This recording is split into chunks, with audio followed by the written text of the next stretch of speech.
Há algumas semanas, o ex-governador do Ceará e presidenciável Ciro Gomes veio a público para expor o que definiu como o que pode ser o maior escândalo da história política do Brasil. O esquema denunciado por Ciro, segundo ele, teria movimentado mais dinheiro do que o Mensalão e o Petrolão juntos e seria mais um indicativo do quão nocivo é o PT para o Brasil. As declarações de Ciro não são nada triviais, mas apesar disso, não estão sendo noticiadas pela mídia tradicional, porque, segundo ele, existe um silêncio proposital em curso com o objetivo de empurrar toda essa sujeira para debaixo do tapete. Um complô da mídia para que a população brasileira não descubra o que está acontecendo e quem está se beneficiando com isso.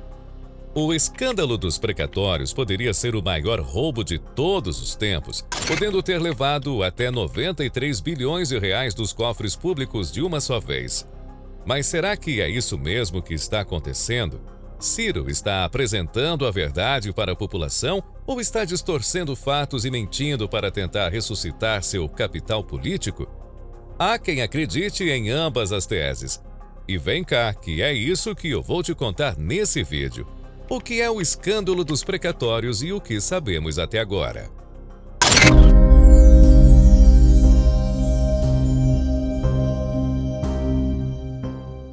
No início do mês de março, em entrevista à CNN e depois em um vídeo divulgado no seu canal pessoal do YouTube, Ciro Gomes denunciou que em dezembro de 2023, quando a maior parte da população brasileira já havia desligado a mente para a política, o governo Lula anunciou na calada da noite o pagamento de 93 bilhões de reais em precatórios que haviam sido empurrados para 2027, ainda pelo governo Bolsonaro, se livrando assim da dívida. Até aqui não tem nada de errado, porque o governo só está honrando um compromisso assumido no passado.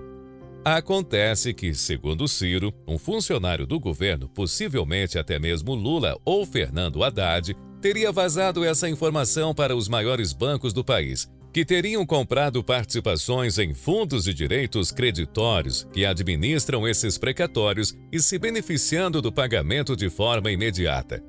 Essa manobra teria feito com que o valor de 93 bilhões de reais saísse dos cofres do governo diretamente para os saldos desses bancos, tornando quem estivesse por trás disso muito rico. O que, em tese, poderia ser o primeiro indício de um esquema muito maior que poderia envolver formação de quadrilha, informações privilegiadas e corrupção, já que quem compartilhou a informação provavelmente pediria uma parte do lucro. Essas acusações são muito graves e, se forem verdadeiras, poderiam acabar com a governabilidade de Lula. Mas calma, que para entender até onde elas são possíveis, é necessário entender o que são os precatórios e como eles podem ter, em tese, assaltado a população brasileira. Mas antes de entender mais sobre os precatórios e todo esse escândalo, deixa eu pedir para você se inscrever em nosso canal, ativar as notificações e deixar o like no vídeo. Não custa nada para você, mas nos ajuda bastante.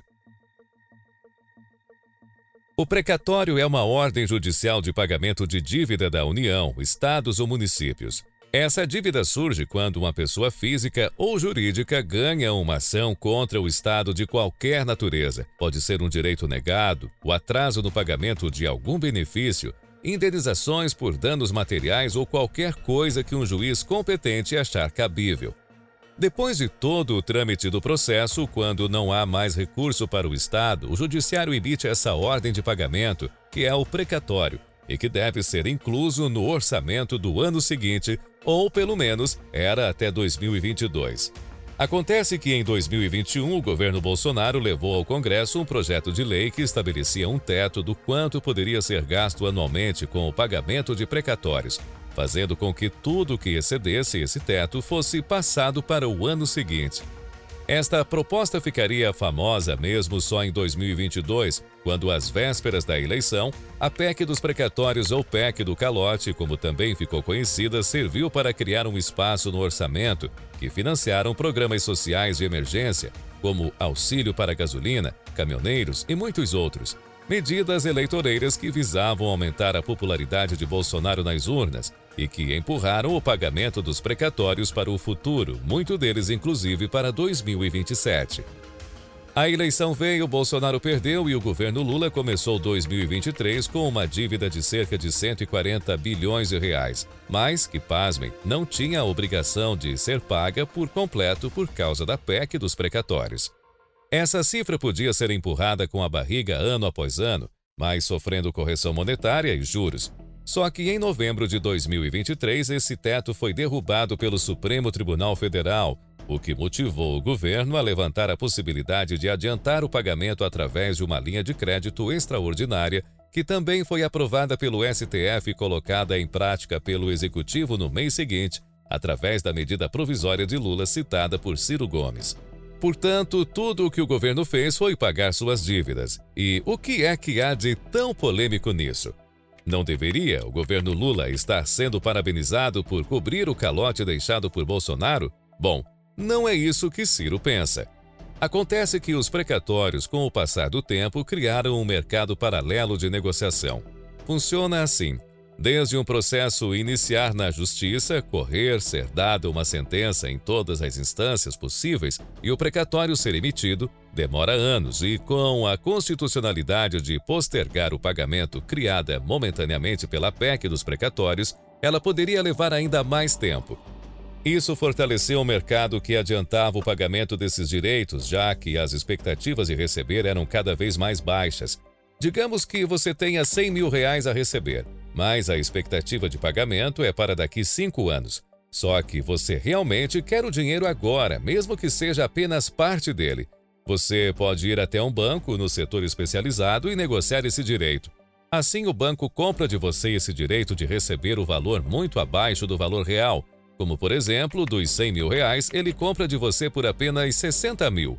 Aí, daqui 5 anos, quando o governo realizar o pagamento integral da quantia, quem recebe é o banco e não você. Ou seja, você não é obrigado a negociar, mas se ver alguma vantagem ou quiser o dinheiro, poderá fazer. É aqui que mora a polêmica, segundo Ciro. De acordo com o político, alguém do governo teria passado a informação privilegiada para banqueiros de que os pagamentos seriam realizados no fim de 2023. Isso fez com que milhares de precatórios fossem comprados a preços muito baixos, já que a expectativa de pagamento era apenas para 2027, tornando-as menos valiosas. Isso fez com que quem tinha direito a receber e vendeu esses precatórios tenha perdido muito dinheiro no processo por conta de dias, já que não tinham a informação completa como os banqueiros e no momento em que o pagamento foi anunciado, o valor desses papéis disparou, beneficiando quem havia acabado de os comprar. Sendo assim, quem tinha o direito a receber os precatórios ganhou muito menos do que os banqueiros, que ficaram com os 93 bilhões de reais. Ou seja, segundo Ciro, o governo Lula teria feito tudo isso pensando em transferir o dinheiro de seus cofres direto para os bancos, uma medida maligna e que teria agradado os banqueiros mais poderosos do Brasil. Mas a troco de quê? Quando foi entrevistado pela CNN, Ciro chamou essa manobra de uma falcatrua maior que o Mensalão e o Petrolão juntos. E de fato seria mesmo. Mas será que ela reflete a verdade? Quando foi perguntado sobre provas, Ciro disse que ele tinha fontes confiáveis e que provas concretas seriam encontradas uma vez que o Ministério Público iniciasse uma investigação formal contra o governo petista. Ou seja, ele não tinha nada para apresentar à mídia e até o momento não foi encontrado nenhuma evidência causal de informação privilegiada ou comportamento incomum do mercado. A autorização emitida pelo STF em novembro para a criação da linha de crédito já era sinal suficiente para qualquer investidor disposto a arriscar na compra das ordens de pagamento. E tem mais. Quando a polêmica começou a chegar aos órgãos competentes, o Banco Central revelou que dos 93 bilhões de reais liberados para pagamento dos precatórios, apenas 3% estavam em posse dos bancos, enquanto que apenas 1,8% haviam sido comprados de terceiros, ou seja, mesmo que Ciro estivesse certo e algum tipo de informação tivesse sido compartilhada com os banqueiros, eles não lucraram dezenas de bilhões como ele insistiu em seu vídeo, mas menos de 2 bilhões em uma operação que, vale lembrar, é totalmente legítima. Tentando remediar essa situação, Ciro enviou um recado para os seus eleitores afirmando que, apesar do mercado de precatórios não ser ilegal, é imoral, podendo caracterizar enriquecimento ilícito se fosse comprovado que os bancos compraram essas ordens de pagamento, sabendo que elas teriam seu valor corrigido logo em seguida. Além disso, ele também sugeriu que os bancos estão com apenas 1,8% dos precatórios comprados, porque o recebimento seria feito através de escritórios de advocacia, o que acobertaria esse número na contabilidade. Mas que, se uma investigação formal fosse realizada, o dinheiro seria facilmente rastreado até os bancos. Mesmo com todos os órgãos do governo mostrando que não há nenhuma irregularidade e até mesmo instituições neutras defendendo essa mesma tese, Ciro Gomes continua insistindo na narrativa de que o governo petista fez algo de errado, compartilhando posts e textos em suas redes sociais, onde afirma ter sido o primeiro a desmascarar mais um escândalo de corrupção do PT. Mas e você? O que acha? Será que Ciro Gomes sabe de alguma coisa que escolheu não revelar ainda ou está apenas tentando manchar a imagem do governo petista? Será que seu passado e ligação com o partido ainda lhe ferem o orgulho? Me conta nos comentários o que você acha que está acontecendo e quais são as motivações de Ciro. Para você que chegou até o final do vídeo, nós separamos estes 2 outros vídeos aqui. Escolha um deles e nos encontramos lá. Antes de sair, se inscreva, ative as notificações e deixe o like no vídeo. Um grande abraço, fique com Deus e até a próxima!